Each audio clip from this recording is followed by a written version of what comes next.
Hello, this is Rose LaRiviere with ITSM Academy, and in this segment we're going to take a look at the roles and responsibilities in the service design lifecycle stage of the ITSM service lifecycle. Before we begin looking at specific roles and responsibilities, let's take a moment to note that the IT steering group, which is actually formed in service strategy lifecycle stage, really is going to set the tone for all of the policies, procedures, governance, and direction of all of the process activities and policies that are performed in service design. So all of the process owners who are creating processes in service design will be under the governance and the overarching policies of the IT steering group. As we take a look at roles and responsibilities, we'll be looking at those that are unique to each and every process, these 8 processes in service design. Previously, we looked at generic roles and responsibilities for service owners, process owners, managers, and practitioners.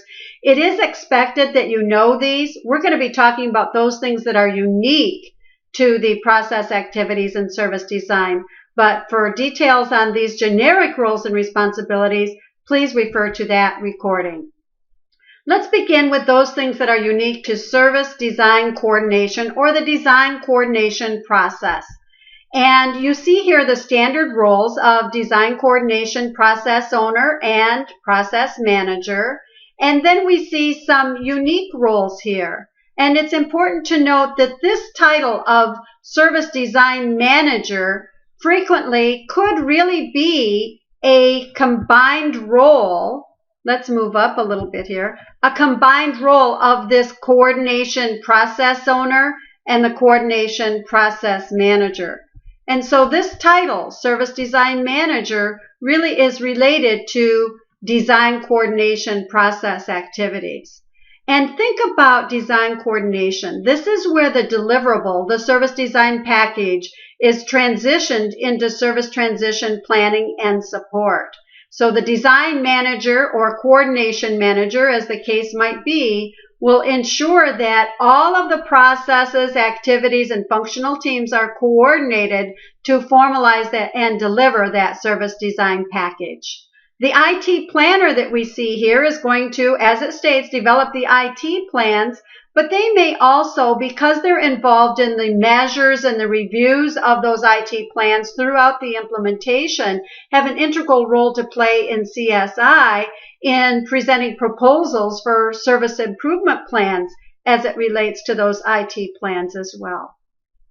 And the next unique role is the designer or the service design architect. Think about the fact that you're building a home. What would you expect if you're building a home from your architect? And of course, the answer is the plan or the blueprint. And the same is true here. The designer or the service design architect is going to produce a blueprint, and it will be a process map of all of their processes, their workflow, the integration points for the architected solution that's required for the different domains, such as your technology domain, your network, your server infrastructure, and those plans and blueprints that are required for the integrated holistic solution. So these are very unique roles to the service design service lifecycle stage. Let's take a look now at the roles for service catalog management. And before we begin, remember that service catalog management is really a subset of portfolio management. So one of the main focuses of the process owner and process manager for service catalog management is to make sure that that service catalog is not a static document, that it's a growing, living, breathing document. It's within the service catalog that we blow out the details of any live or new service that is in service design right now, being prepared for transition to go live or in the production environment. And therefore, because the service catalog is a subset of portfolio management, there has to be tight integration of these roles with the portfolio manager and the service portfolio process owner. But not only the process for portfolio management, the service catalog process owner is going to have to ensure the integration of those activities with all of the other design processes, as well as transition and operational processes to make that service catalog viable throughout the service lifecycle. The next roles are related to this process, service level management. And stop and think about this question. If I were to ask you, what processes and activities would have to integrate into service level management? Almost any process or activity that you came up with is going to be correct, because all of our processes and activities throughout the entire service lifecycle are there to ensure that we meet the service level requirements and therefore the business and customer requirements for one or more services. So the process manager and process owner is going to work with all other process owners to ensure that integrated approach to service design as it relates to those service level requirements. None more so than business relationship management. Now, business relationship management is a process and service strategy, but the business relationship manager role has a very key tactical role to play in service design relating to service level management. We have to make sure that all of the needs of the customer, remember BRM is all about the customer needs, customer expectations, customer requirements. So all of those requirements have to be communicated to the service level manager so that we can put those in and quantify them in the form of service level requirements. So the business relationship manager role works very tightly with service level management to ensure that all of those business requirements are documented appropriately in service level agreements and operational level agreements.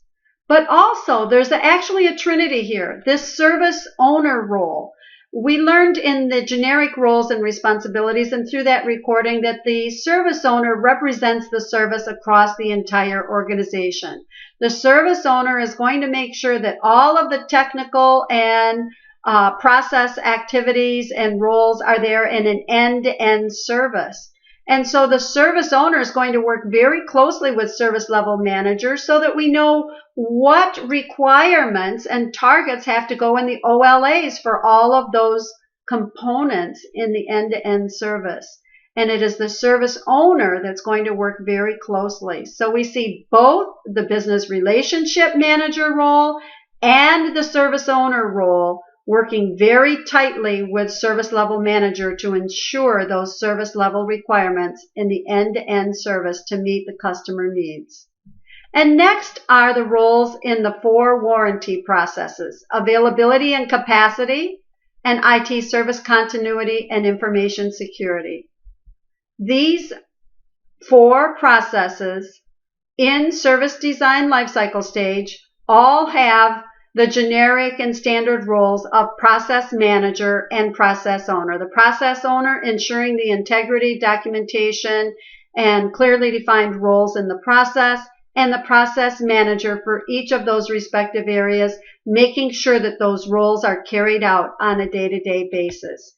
For availability management, the availability manager is going to make sure that reliability, maintainability, and serviceability, that the activities and roles are clearly defined in order to ensure that the vital business functions are defined, where capacity management is going to focus on capacity and volume as well as throughput and transaction time, things that are performance related. So availability and capacity management will both have key roles to play in service design that are very proactive, designing for availability and capacity.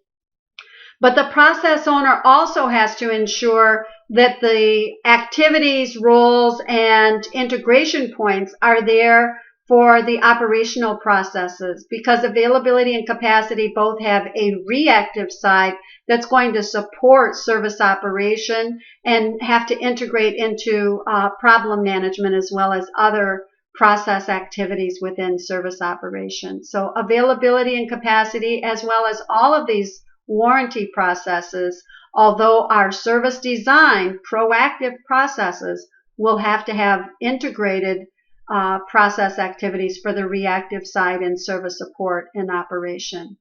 Next is the IT service continuity and the information security process owner, and both for the respective area are going to work with the business, because it's always, when we're looking here at IT service continuity, it's always business continuity management first, and then we come up with the IT service continuity plan to meet that business continuity plan. And the same with information security. You can't have an information security plan without knowing what the business security plan is. So for all of these, just remember it's business first, and then the process owners will work with those other roles to ensure that we have the IT alignment with those business processes and activities. And last but not least is supplier management. And the process manager and process owner roles are stated here. Supplier management is all about the relationship with the supplier. The process owner ensuring that the process activities are integrated and that there's clearly defined roles and responsibilities and workflow. And then the process manager ensuring that relationship is there in order to get value for money in working with that supplier on a day-to-day basis. Supplier manager will negotiate the contract. But it's important to note, service level manager is going to negotiate the service level agreements and the operational level agreements. And that the supplier manager role does not work in isolation when negotiating those contracts. They will work with the assistance of the service level manager to make sure that the appropriate service level requirements in that segment of the contract are negotiated appropriately. So although supplier manager negotiates the contracts, they do that in conjunction with the service level manager. So we see another very tight tie-in to service level management in service design. And that completes our unique roles and responsibilities for the service design lifecycle stage. Thank you for attending, and we look forward to seeing you in class.